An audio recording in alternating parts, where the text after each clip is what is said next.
Hello student, welcome to Nivan math academy. आज का हमारे पास टॉपिक है दिस थ्योरम, और ये थ्योरम एग्जाम के पर्पज से बहुत ज़्यादा इम्पोर्टेंट है, तो बेटा इसको ध्यान से समझना।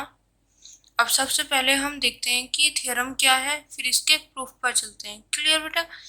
P is a projection on M। P मेरे पास कोई भी प्रोजेक्शन है ऑन M पर, if and only if I minus P, जहाँ I जो है मेरे पास वो है मेरे पास identity operator. I minus P is the projection on orthogonal complement of M। If and only if का केस है यहाँ पे कि अगर P मेरे पास प्रोजेक्शन ऑन M पर, तो I माइनस P प्रोजेक्शन होगा on orthogonal complement of M। और इसका हमने मतलब समझ लिया है, इसमें वही वेक्टर जाएंगे जो M के क्या होंगे, ऑर्थोगोनल होंगे। क्लियर बेटा? यहाँ तक तो हमें ये चीज़ समझ आ गई। अब यहाँ से एक चीज़ समझने की कोशिश करो। इफ़ का केस है, इफ़ एंड ओनली इफ़ का, तो इसका मतलब क्या होता है कि इसमें दो पार्ट आएंगे। फर्स्ट पार्ट क्या होगा कि मैं ये मान के चलूंगी, देन ये प्रूफ करूंगी। सेकेंड में मैं ये मान के चलूंगी, देन इसको प्रूफ करूंगी। क्लियर बेटा? अब हम इसका प्रूफ देखते हैं। प्रूफ में पार्ट फर्स्ट। अब पार्ट फर्स्ट में हम क्या लेके चल रहे हैं कि P is a projection on M, कि हमारे पास P क्या है, M पर कोई भी एक प्रोजेक्शन हम लेके चल रहे हैं लट करके। अब we will prove that I minus P is the projection on orthogonal complement of M। Orthogonal complement of M पर क्या होंगे, ये प्रोजेक्शन होगी, ये हमें प्रूफ करना है। तो मैंने यहाँ पे लिखा हुआ है, for this firstly we will prove that I minus P is projection on H। सबसे पहले हम ये प्रूफ करेंगे कि I माइनस पी जो है वो प्रोजेक्शन है ऑन H पर। H means Hilbert space. ठीक है, ये क्यों लिखा मैंने, उसका मैं रीजन बताना चाहती हूँ। देखो बेटा, जब हमने प्रोजेक्शन वाला पोर्शन समझा था तो हमने कुछ इस तरीके से समझा था, this is domain, this is codomain. Clear बेटा? और यहाँ पे मेरे पास क्या था, यहाँ पे एक प्रोजेक्शन थी, यहाँ पे हिल्बर्ट स्पेस था, यहाँ पे तो हमारे पास इस तरीके से थी कि कोई भी P है S से H तक। ठीक है, ये चीज करते थे।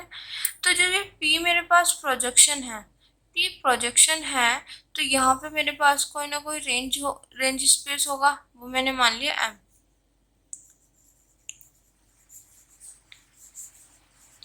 इसको समझने की कोशिश करना, ये बहुत ज़्यादा इम्पोर्टेंट है। M क्या हो गया मेरे पास, रेंज स्पेस। यहाँ पे कोई होगा मेरे पास नल स्पेस। क्लियर? इतना हो गया। ये चीज मैंने समझाई थी कि डोमेन में क्या आएगा, नल स्पेस, और जो इधर कोडोमेन में आएगा वो क्या आएगा, रेंज स्पेस। ठीक है, अब एक चीज समझने की कोशिश करना कि P जो है वो प्रोजेक्शन है M पर। इसका कहने का मतलब क्या है कि जो मेरे पास यहाँ पे P प्रोजेक्शन आई होगी वो इस पर होगी, हिल्बर्ट स्पेस पे, और इसका रेंज स्पेस क्या होगा, M होगा। देखो, अगर P इस पूरे पे प्रोजेक्शन है तो इसके अंदर जो भी पोर्शन होगा वो सभी पे प्रोजेक्शन है ना, तो जो रेंज स्पेस होता है वो इसका क्या होता है, सब स्पेस क्लोज्ड सब स्पेस होता है, तो इस पे भी प्रोजेक्शन होगी। तो जो यहाँ पे ये लिखा हुआ है ना, P is a projection on M, तो इसका मतलब P अगर M पर प्रोजेक्शन है तो इसका मतलब M जो है इज रेंज स्पेस है ऑफ P का। इतना क्लियर? अच्छे से समझ आया बेटा? ये मैंने इसके लिए डायग्राम बनाया कि P मेरे पास कोई भी एक प्रोजेक्शन है हिल्बर्ट स्पेस से हिल्बर्ट स्पेस तक। ठीक है, और यहाँ पे अगर ये प्रोजेक्शन है, यहाँ पे मेरे पास रेंज स्पेस होगा, ये नल स्पेस होगा। अगर इस पे पूरे पे ये प्रोजेक्शन है तो इसके अंदर जो भी होगा उस पर भी प्रोजेक्शन होगा। ठीक है, तो वही चीज यहाँ पे लिखी हुई है। तो इसका मतलब M क्या है, इस प्रोजेक्शन जो P प्रोजेक्शन है इसका क्या है, रेंज स्पेस। क्लियर? इतना हो गया। ठीक है, अब आगे देखो, मुझे प्रूफ करना है कि I माइनस पी प्रोजेक्शन होगी इस पर। ठीक है, तो इसका मतलब क्या है कि I माइनस पी इसी तरीके से तो यहाँ पे p की जगह क्या आ जाएगा, i माइनस p। ठीक है, ये भी क्या होगी मेरे पास, हिल्बर्ट स्पेस से हिल्बर्ट स्पेस ही तो जाएगी। ठीक है, एच एच। और यहाँ पे इस प्रोजेक्शन का जो भी यहाँ पे ये है, इसका क्या होगा, रेंज होगा, range space of p, sorry i minus p। ठीक है, यहाँ पे क्या होगा, नल।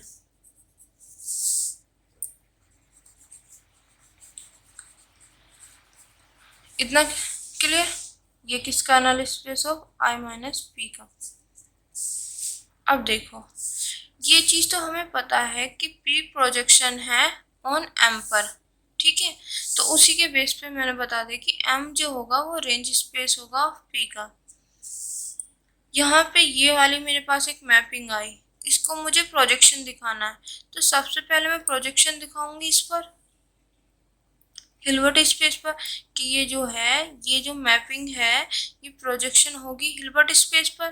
क्लियर। और हिल्बर्ट स्पेस पर जैसे ही प्रोजेक्शन होगी, तो यहाँ पे जो ये ऑर्थोगोनल कॉम्प्लीमेंट ऑफ एम है, तो ये इसका क्या बन जाएगा, रेंज स्पेस। उसके बाद दिखाएंगे हम, क्योंकि इस पूरे पे अगर ये प्रोजेक्शन होगी, तो इसके अंदर जो भी होंगे उस पर प्रोजेक्शन होगी। और इसके अंदर जो होता है हमारे पास, ये जो चीज़ है, इस पे यहाँ के कोई भी वेक्टर मैं लूँ, इस पे ही लगाऊं, तो वो इधर के ही मेंबर जाते हैं, मतलब रेंज स्पेस के मेंबर होते हैं। क्लियर बेटा। तो हम क्या दिखाएंगे, सबसे पहले दिखाना चाहूंगी मैं कि ये मेरे पास हिल्बर्ट स्पेस पर प्रोजेक्शन है। उसके बाद मैं ये दिखाऊंगी कि यहाँ पे जो भी हमारे पास रेंज स्पेस बनेगा, वो क्या बनेगा, दिस। तो इसका मतलब ये जो मेरे पास प्रोजेक्शन हो जाएगी वो इस पर हो जाएगी। क्लियर। जो यहाँ पे मेथड हमने अप्लाई किया है वही सेम यहाँ पर है। ठीक है, ये देखने की कोशिश करो कि p प्रोजेक्शन है हिल्बर्ट स्पेस पे और यहाँ पे ये रेंज स्पेस है, तो p प्रोजेक्शन है ऑन m पे, इसका मतलब m क्या है मेरे पास, रेंज स्पेस है ऑफ p का। सिमिलरली इसका भी यही केस होगा कि अगर ये हिल्बर्ट स्पेस में मेरे पास प्रोजेक्शन होगी और ये यहाँ पे इसका रेंज स्पेस है, तो मतलब ये वाला रेंज स्पेस हो जाएगा इस i माइनस पी का। क्लियर। तो फर्स्टली हमें तो ये प्रूफ करना है कि प्रोजेक्शन है इस पर, तो सबसे पहले मैं ये प्रूफ करूंगी। Firstly we will prove that कि ये जो यहाँ पे मैपिंग है, ये क्या होगी, प्रोजेक्शन होगी ऑन एच पर। एच पर होगी तभी तो उसके सारे उस पर होगी। ठीक है, तो वही काम हमने यहाँ पे करना है कि i माइनस पी जो है is a projection on h पर। अब h पर प्रोजेक्शन प्रूफ करने के लिए हमारे पास दो कंडीशन होती है। पहली क्या होती है, अडेम्पोटेंट, दूसरी क्या होती है मेरे पास, सेल्फ एडजॉइंट। अब देखो अडेम्पोटेंट का मतलब क्या होता है, जब यहाँ पे p प्रोजेक्शन है हिल्बर्ट स्पेस में, इसका स्क्वायर करके इसी के इक्वल आ जाए, इसका एडजॉइंट लेके इसी के इक्वल आ जाए, ये होता है ये सेल्फ एडजॉइंट का, ये अडेम्पोटेंट का। अब यहाँ पे मैं कर रही हूँ i माइनस पी, तो इसका मतलब यहाँ पे मुझे क्या प्रूफ करना होगा, i माइनस मतलब इसका जो यहाँ पे ये मैपिंग है, इसका स्क्वायर करके इसके इक्वल, इसका एडजॉइंट लेके इसी के इक्वल, तो ये सेल्फ एडजॉइंट बन जाएगा और ये इम्पोर्टेंट। तो ये प्रूफ करना पड़ेगा, वही चीज यहाँ पे हमने लिखी हुई है। क्लियर। ओके, बट हमें गिवन क्या है कि p क्या है मेरे पास, प्रोजेक्शन ऑन m पे, तो बाय डेफिनेशन ऑफ प्रोजेक्शन अडेम्पोटेंट और सेल्फ एडजॉइंट वाली condition, this is equation number first.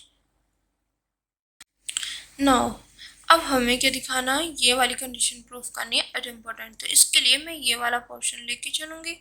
मैंने ये वाला पोर्शन लेके चली। अब मेरे को बचपन में एक फॉर्मूला पता है a माइनस बी का होल स्क्वायर का क्या फॉर्मूला होता है, a का स्क्वायर प्लस b का स्क्वायर माइनस के 2ab। तो बाय दिस फॉर्मूला, ये 2 है बेटा, ठीक है, हम इसको खोलेंगे, फर्स्ट का स्क्वायर प्लस सेकंड का स्क्वायर, दोनों की मल्टीप्लाई करो, 2 से मल्टीप्लाई कर दो और माइनस कर दो। ठीक है, a square plus b square minus के 2ab, जहाँ a की जगह मेरे पास i है, b की जगह p है। क्लियर बेटा। अब देखो ये आ गया। और आइडेंटिटी ऑपरेटर मेरे पास क्या होता है, अडेम्पोटेंट, क्योंकि हमने पहले ही पढ़ा था example of A Hilbert space में एग्जाम्पल जो है प्रोजेक्शन के वो कौन कौन से हैं। तो वहाँ पे हमने पढ़ा था कि आइडेंटिटी ऑपरेटर भी हमारे पास प्रोजेक्शन होती है हिल्बर्ट स्पेस में, और जीरो ऑपरेटर भी। क्यों? क्योंकि आइडेंटिटी ऑपरेटर हमारे पास क्या होता है, एडम्पोटेंट भी होता है और सेल्फ एजेंट भी होता है। क्लियर? तो वो मैंने यहाँ पे भी लिखा हुआ है, सेल्फ एजेंट वाले पोर्शन में यूज होगा। तो एडम्पोटेंट है तो इसका मतलब इसका ट्वाइस करूंगी तब इसी के इक्वल आ जाएगा। पी मेरे पास क्या है, प्रोजेक्शन है, तो ये इसी के इक्वल आ जाएगा। अब हमें पता है कि आइडेंटिटी का क्या क्वालिटी होती है। आइडेंटिटी की ये क्वालिटी होती है कि इसके साथ जो भी आता है वो उसको एज इट इज दे देता है। तो इसने इसको एज इट इज दे दिया। अब देखो यहाँ पे प्लस के पी है, यहाँ पे माइनस के टू पी है, तो माइनस के पी बचेगा। अब मैंने क्या करा, इसका स्क्वायर करके चली और ये इसी के इक्वल आ गया। तो इसका मतलब ये क्या हो गया, अडम्पोटेंट ऑपरेटर। क्लियर? तो एक कंडीशन सेटिस्फाई होगी। Now second condition, self agent. तो सेल्फ एजेंट प्रूफ करने के लिए मैं ये वाला पोर्शन ले लेती हूँ। मैंने ये वाला पोर्शन ले लिया।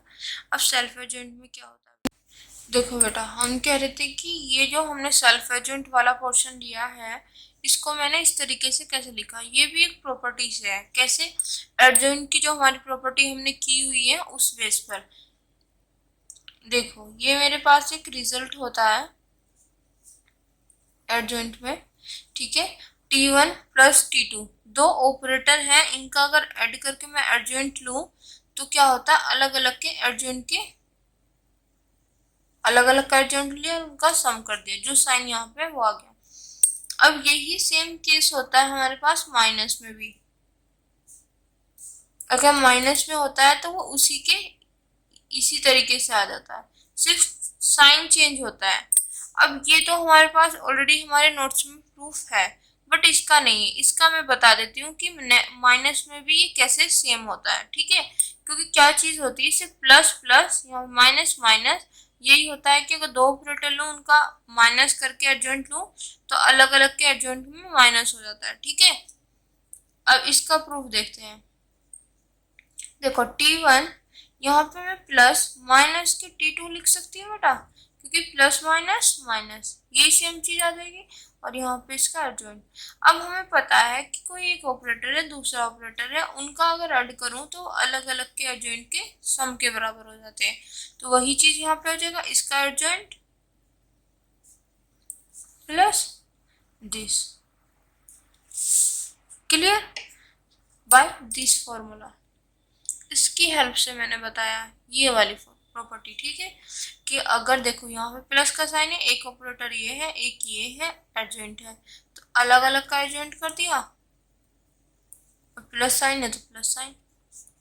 अब एक प्रॉपर्टी हमारे पास और होती है, यहाँ पे अल्फा मेरे पास कोई स्केलर है, टी ऑपरेटर है। अगर मैं इन दोनों का इस तरीके से एडजॉइंट लेती हूँ तो ये क्या होता है, जो स्केलर होता है इसका कॉन्जुगेट बाहर आ जाता है। जब ये बाहर निकलता है ना इससे, तो कॉन्जुगेट के साथ निकलता है और टी पे स्टार लग जाता है, मतलब टी का एडजॉइंट आ जाता है। क्लियर? तो यहाँ पे क्या है, -1। स्केलर अल्फा की वैल्यू क्या है यहाँ पे, -1। तो जब मैं इसको बाहर लूंगी, यहाँ पे देखना बेटा, ये तो एज इट इज। अब देखो इसको जो ये है अल्फा, अल्फा की वैल्यू क्या है, -1। -1 का अगर मैं कॉन्जुगेट लूँ, कॉन्जुगेट ही तो है यहाँ पे, -1 का अगर मैं कॉन्जुगेट लूँ तो वो क्या हो जाएगा मेरे पास, -1 ही। समझ आया बेटा?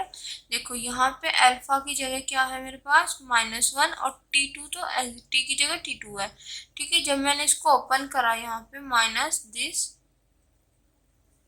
तो जो यहाँ पे ऑपरेटर है उसका तो एडजेंट एडिटिव, पर जो यहाँ पे स्केलर है जैसे -1 है तो इसका क्या आ जाएगा, -1 का कॉन्जुगेट। तो -1 का कॉन्जुगेट -1 ही होता है, ठीक है।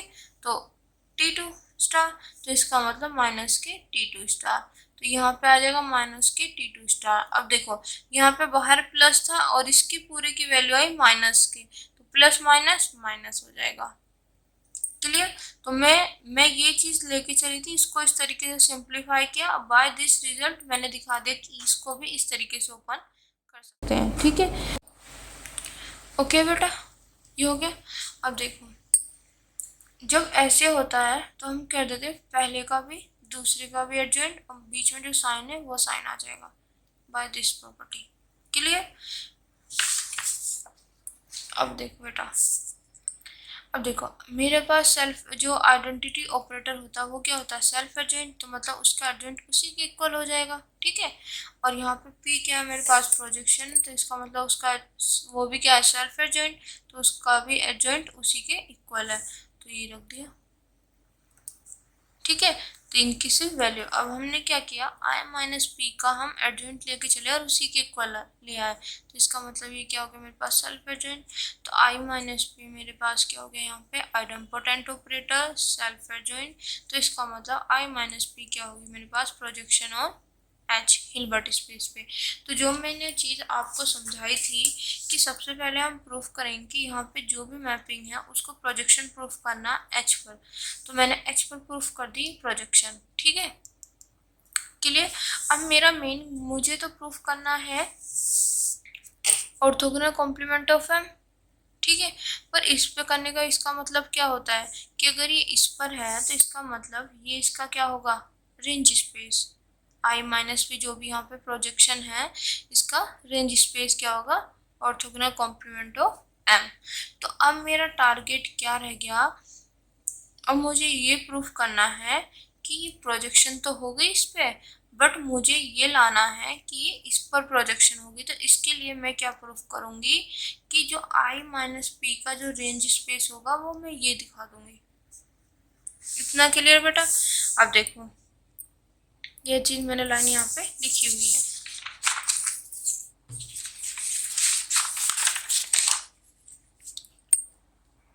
अब देखो if P is a projection on M, तब मुझे प्रूफ करना है कि आई माइनस पी प्रोजेक्शन होगी on orthogonal complement of M. इसका मतलब क्या है कि अगर पी प्रोजेक्शन है ऑन एम पर तो एम क्या होगा, उसका रेंज स्पेस ऑफ पी, ये तो बताया था ना मैंने।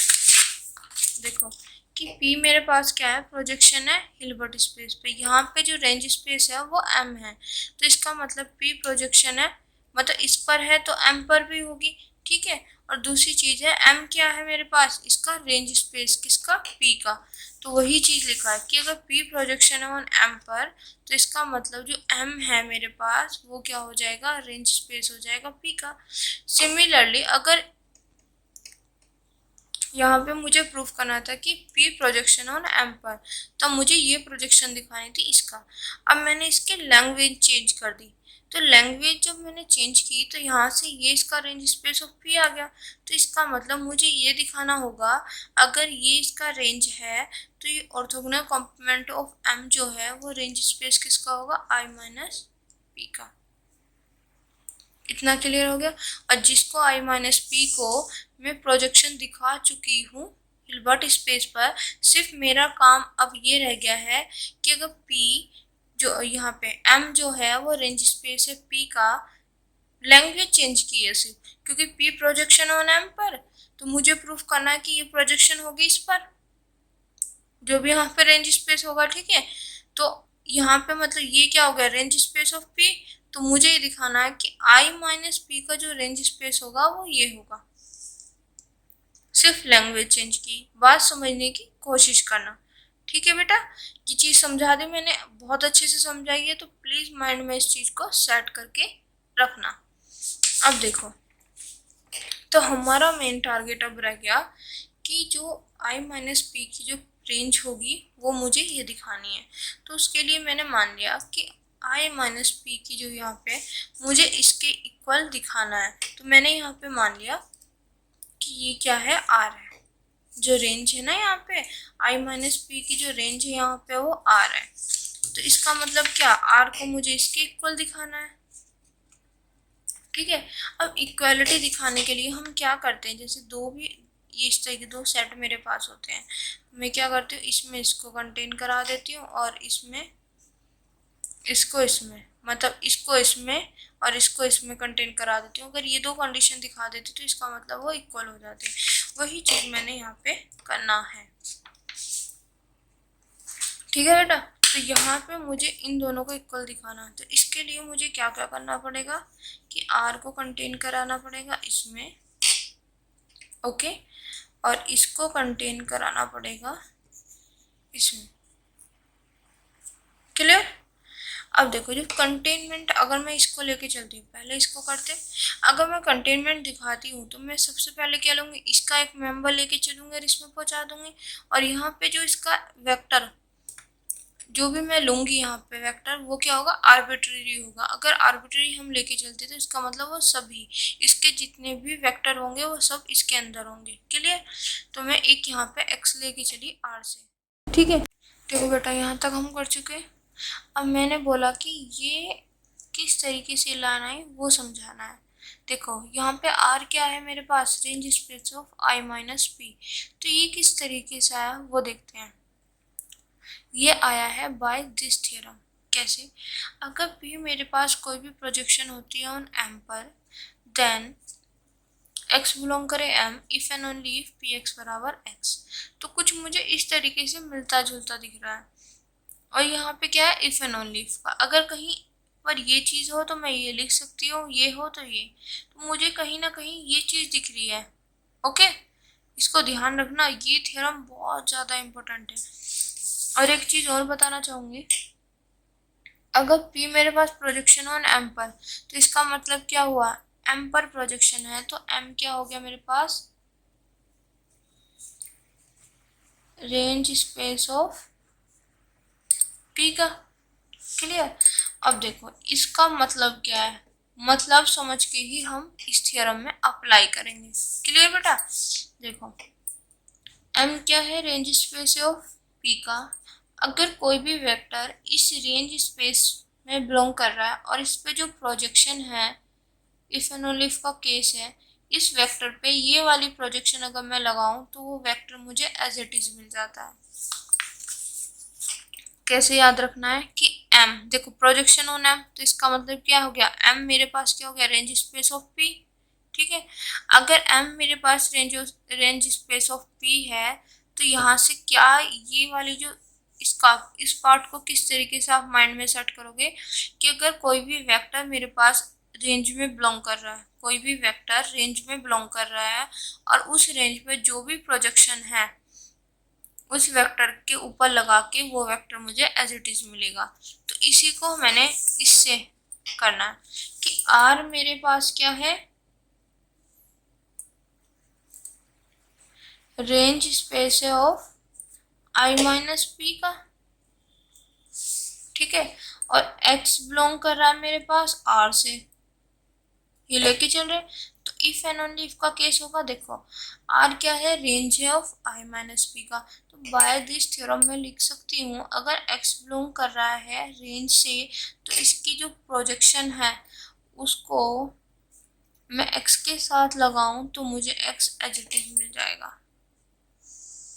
क्लियर? सिर्फ क्या हुआ है, m की जगह r हुआ है, p की जगह i माइनस पी हुआ है, x बिलोंग्स टू m की जगह r, p की जगह i minus P. By this theorem मैंने ये रिजल्ट लिखा है। समझ आया? और दूसरी, अगर आप इस थ्योरम के अकॉर्डिंग तो लिखा ही है, दूसरी चीज अगर जनरली लैंग्वेज में हम याद रखें, किस तरीके से रखेंगे, अगर कोई भी वेक्टर रेंज में बिलोंग कर रहा है तो की जो प्रोजेक्शन है अगर मैं उस वेक्टर के साथ लगाऊं तो वो वेक्टर मुझे एज इट इज मिलता है। क्लियर? अब देखो ये चीज मैं लेके चली और इस आर पे ये रेंज है ना, किसकी रेंज है, आई माइनस पी की। तो ये प्रोजेक्शन जो मेरे पास है, इस प्रोजेक्शन को अगर मैं इस वेक्टर के साथ लगाऊंगी तो मुझे एज इट इज वो वेक्टर मिल जाएगा। क्लियर? याद करने का इजी तरीका कैसे, कि अगर x मेरे पास रेंज में बिलोंग कर रहा है और उस रेंज पे जो भी प्रोजेक्शन होगी उसको मैं उस वेक्टर के साथ लगाऊं और लगाने के बाद मुझे वो वेक्टर एज इट इज मिल जाएगा बाय दिस थ्योरम। क्लियर? आप ये थ्योरम यहाँ पे लिख भी सकते हैं। ओके, अब देखो ये यहाँ तक तो आपको आई होप अच्छे से समझ आ गया होगा। अब अंदर मल्टीप्लाई कर दो। अब देखो आइडेंटिटी ऑपरेटर क्या होता है, उसकी क्वालिटी ये होती है कि उसके साथ जो भी आता है वो उसको एज इट इज दे देता है। तो उसके साथ जो भी आया उसने उसको एज इट इज दे दिया। क्लियर? ये अब देखो ये इससे दोनों दोनों सेम कैंसिल हो गए, माइनस पी एक्स होगा, यहाँ पे ध्यान देना कैंसिल हुए, minus P x equal to 0, इसका मतलब पी एक्स इक्वल टू 0। अब ये चीज मेरे पास आ गई और मैंने यहाँ से लिखा कि जो ये वेक्टर है ये किस में चला गया, नल स्पेस ऑफ पी। अब ये कैसे लिखा वो सारी चीजें बताऊंगी। क्लियर? देखो बेटा, एम अगर मेरे पास रेंज स्पेस ऑफ पी का, तब हम रेंज को किस तरीके से डिफाइन करते हैं, इस तरीके से डिफाइन करते थे कि जो भी मेरे पास यहाँ पे पी प्रोजेक्शन होगी और यहाँ पे एम क्या है, रेंज है। ठीक है, पी प्रोजेक्शन यहाँ पे हिल्बर्ट स्पेस। तो जो रेंज स्पेस होता है प्रोजेक्शन का, जो रेंज स्पेस होता है वो किस तरीके से होता है। यहाँ पे मैं बनाक स्पेस की बात करें तो यहाँ पे अगर हिल्बर्ट स्पेस की बात करें तो एच आ जाएगा। ठीक है, यहाँ पे भी ये मैंने बनाक वाली लिख दी। देखो, हिल्बर्ट स्पेस से मैं इधर से कोई भी वेक्टर लूँ, ठीक है, और उस पर पी लगा दो तो पी एक्स, तो पी एक्स टाइप के जितने भी वेक्टर होंगे वो मेरे पास कहाँ जाएंगे, रेंज स्पेस में। क्योंकि मतलब इमेजेस कि इधर से वेक्टर लिया उस पर पी लगा तो इसकी इमेज क्या होगी, पी एक्स। तो पी एक्स टाइप के जो भी होंगे वो यहाँ पे इसके अंदर होंगे, तो वो क्या होंगे हमारे पास, इस तरीके के मेंबर। तो जहां भी आपको पी एक्स टाइप के मेंबर दिख जाए वो कहाँ जाते हैं, रेंज स्पेस ऑफ पी। और पी मतलब यहाँ पे जो प्रोजेक्शन होगी वो आएगी। क्लियर? नल स्पेस की बात करें तो उसमें हम किस तरीके से करते हैं, नल स्पेस में हिल्बर्ट स्पेस। ठीक है, नल स्पेस होता है हमारे पास ये। तो इसमें क्या होता है, हिल्बर्ट स्पेस के वो वेक्टर यहाँ से वो वेक्टर जाते हैं जिसपे पी लगा के मुझे सामने वाले की 0 मिल जाए, यहाँ पे सामने वाले की 0 मिल जाए, तो ये एक्स वेक्टर जाते हैं। अब वही चीज हमने यहाँ पे यूज किया है, पहले इसको समझ लेते हैं फिर वही बताती हूँ। देखो, पी मेरे पास कोई भी प्रोजेक्शन है हिल्बर्ट स्पेस से हिल्बर्ट स्पेस, ठीक है, और मैंने क्या किया, इधर से एक वेक्टर लिया उस पर पी लगाया तो मुझे क्या मिल गई, सामने वाले की 0। तो इस तरीके से पढ़ना कि मेरे पास ये वेक्टर जो है कहाँ से है, आर से ले रहे, रेंज से ले रहे, पर है तो हिल्बर्ट स्पेस का ही ना, इधर भी हिल्बर्ट स्पेस इधर। तो मैंने यहाँ पे एक्स मेरे पास कोई भी हिल्बर्ट स्पेस का वेक्टर है उस पर पी लगाया और मुझे सामने वाले की क्या मिल गई, 0। तो इसका मतलब क्या है, ये जो वेक्टर होगा ये वेक्टर ही तो होता है, ये वेक्टर जो होगा कहाँ जाएगा, नल स्पेस। नल स्पेस किसके नल स्पेस में, पी के नल स्पेस में। जो भी यहाँ पे प्रोजेक्शन होगी उसके नल स्पेस में जाएगा, by definition of null space. Clear बेटा? इतना समझ आ गया किस तरीके से किया, कि यहाँ पे अगर मेरे पास हिल्बर्ट स्पेस का कोई भी वेक्टर है उस पर पी लगाने से अगर मुझे सामने वाले की 0 मिल जाती है तो ये वेक्टर इसकी नल स्पेस में चला जाता है। यहाँ पे अगर i माइनस पी होता तो i माइनस पी की नल स्पेस में जाता, t होता तो t के नल स्पेस में, जो भी ऑपरेटर यहाँ पे होगा उसके नल स्पेस में जाएगा। क्लियर? अब ये आ गया। अब मैंने लिखा है यहाँ पे कि नल स्पेस ऑफ पी क्या है, ऑर्थोगोनल कॉम्प्लीमेंट ऑफ एम। ये कैसे लिखा वो चीज बताना चाहूंगी। अब यहाँ तक हो गया बेटा। जब हमने हिल्बर्ट स्पेस में एंट्री करी थी, ठीक है, तो हिल्बर्ट स्पेस में सबसे पहले हमें बनाक स्पेस में प्रोजेक्शन का पता था कि आइडेम्पोटेंट है ये वाला, ठीक है, आइडेम्पोटेंट। जब हमने देखा कि हिल्बर्ट स्पेस में प्रोजेक्शन जो हम कंसीडर करते हैं वो परपेंडिकुलर प्रोजेक्शन कंसीडर करते हैं। इसका मतलब क्या, कि ये वाले, कि उसका रेंज स्पेस और नल स्पेस क्या हो, ऑर्थोगोनल हो। तो बाय दिस थ्योरम अगर ऑर्थोगोनल है तो हमने यहाँ पे दूसरी कंडीशन ये वाली ना रख के इसकी जगह ये रख दी, बाय दिस थ्योरम। क्लियर? और जब मैंने हिल्बर्ट स्पेस में मैंने बोला कि आज के बाद जब भी हम प्रोजेक्शन की बात करेंगे तो हम सिर्फ ये दो कंडीशन ही सेटिस्फाई करेंगे। फर्स्ट क्या है कि वो आइडेम्पोटेंट होना चाहिए, सेकंड क्या वो सेल्फ एडजेंट होना चाहिए। और यहाँ पे साथ ही साथ मैंने बताया था कि जैसे ही ये हिल्बर्ट स्पेस में कन्वर्ट हुई प्रोजेक्शन तो वहां पे हमारे पास जो नल स्पेस है वो क्या हो गया, ऑर्थोगोनल कॉम्प्लीमेंट ऑफ एम के। ठीक है, तो यहाँ से हमारे पास ये चीज बन गया था कि अगर m मेरे पास रेंज स्पेस है हिल्बर्ट स्पेस में तो उसका जो ऑर्थोगोनल कॉम्प्लीमेंट होगा वो मेरे पास क्या बन जाएगा, नल स्पेस। तो सिंपल सी चीज है बेटा। अगर देखो बेटा यहाँ पे x बिलोंग कर रहा है नल स्पेस ऑफ p। अब मेरी बात सुनो बेटा, मैंने यहाँ पे क्या बताया आपको कि m is a range space of p। p का रेंज स्पेस अगर मेरे पास m है तो यहाँ से मैं क्या लिख सकती हूँ, अगर P का कोई भी प्रोजेक्शन है उसका रेंज स्पेस M है तो उसका नल स्पेस क्या होगा, तो M orthogonal, orthogonal complement of M क्या होगा मेरे पास, is null space of P। ये इसके थ्रू है। हमने यहाँ पे डेफिनेशन बहुत अच्छे से की है किस तरीके से है। तो अब ये ध्यान रखना कि अगर हम कहीं पर भी हिल्बर्ट स्पेस में प्रोजेक्शन की बात कर रहे हैं और उसका हमारे पास रेंज स्पेस ये दिया हुआ है तो उसका नल स्पेस क्या होगा, इस तरीके से लिखेंगे। ठीक है, तो यहाँ पे मुझे रेंज स्पेस P का M दिया हुआ है। ओके, तो इसका रेंज नल स्पेस क्या हो जाएगा मेरे पास, दिस। तो वही चीज है, जब P के नल स्पेस की बात कर रहे हैं तो वो ये हो जाएगा, तो वो चीज मैंने यहाँ पे लिख दिया। ठीक है, अब देखो यहाँ पे, एक मिनट बेटा, x बिलोंग कर रहा है R से, एक आर्बिटरी एलिमेंट लेके चले थे, आर्बिटरी वेक्टर लेके चले थे, अब मैंने कहाँ पहुंचा दिए, इसमें। तो इसका मतलब ये किस में कंटेन हो गया, इसमें। This is equation number second. तो एक पार्ट तो हमने ये वाला प्रूफ कर दिया।